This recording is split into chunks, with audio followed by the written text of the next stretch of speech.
कहा जाता कि एक बगुला भगत हुआ करता जो लगातार ऐसी जलीय मछलियों को, जलीय जंतुओं को अपना आहार बनाता।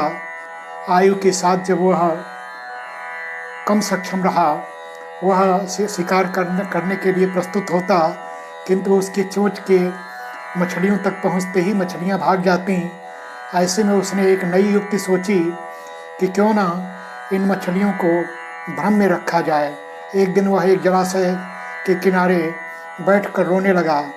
जिज्ञासु होकर मछलियां तट के पास तक आईं और पूछीं कि बगुला मामा, आप कल तक तो हम सबको मारने के लिए प्रस्तुत होते और आज आप आंसू बहा रहे हैं। तब उसने और जोर से रोते हुए और मछलियों से कहा कि मुझे एक ज्योतिषी मिले थे। उन्होंने कहा कि कुछ दिनों के बाद ये जलाशय सूख जाएगा। मुझे चिंता हो रही है कि तुम सबका क्या होगा। जलाशय सूखने के बाद तो तुम्हारा प्राणांत हो जाएगा। मछलियाँ इस वार्ता को सुनकर दुखी हो गईं। उन्होंने पूछा, कोई उपाय? कहा, एक उपाय है। पास ही एक जलाशय है, उसमें बहुत अथाह जल है।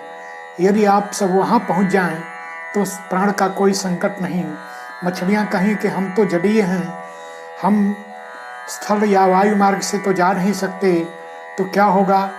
बगुला कहा कि यदि मैं आज के कुछ वर्ष पहले जवान होता तो तुम सबको एक एक कर और जलाशय तक पहुंचा देता, लेकिन अब तो ऐसा मैं कर भी नहीं सकता। तब मछलियों ने प्रस्ताव किया, नहीं, मुझे एक एक कर, आप जितनी आपकी शक्ति हो, सामर्थ्य हो, आप मुझे उस जलाशय तक पहुंचा दीजिए। बगुला मन ही मन खिल उठा। उसने कहा, ठीक है, मैं प्रतिदिन एक या दो को उस जलाशय तक पहुंचा देता हूँ। एक को अपनी चोंच में भरा, लेकर उड़ा। मध्य मार्ग में उसने उसको धरती पर पटक दिया और इस प्रकार उसे अपना आहार बना लिया। ऐसे प्रतिदिन भूख के अनुसार एक या दो मछलियों को खाता रहा और ऐसे में धीरे धीरे जलाशय की मछलियाँ कम होने लगीं। एक दिन एक समझदार मछली की बारी थी। बगुला उसे लेकर उड़ा। मछली ने कहा कि मुझे आपकी चोंच में डर लगता, मैं आपके कंधे पर बैठूंगी। उसने कहा, नहीं, तुम गिर जाओगी। कहा, नहीं, मैं अपने कांटों से आपको जकड़ कर रखूंगी। और ऐसे में वह चली। ऐसा प्रसंग बनता है कि वह मछली जब चलने के लिए प्रस्तुत हुई तब बगुला कहा, नहीं, मैं तुम्हें नहीं ले जा सकता।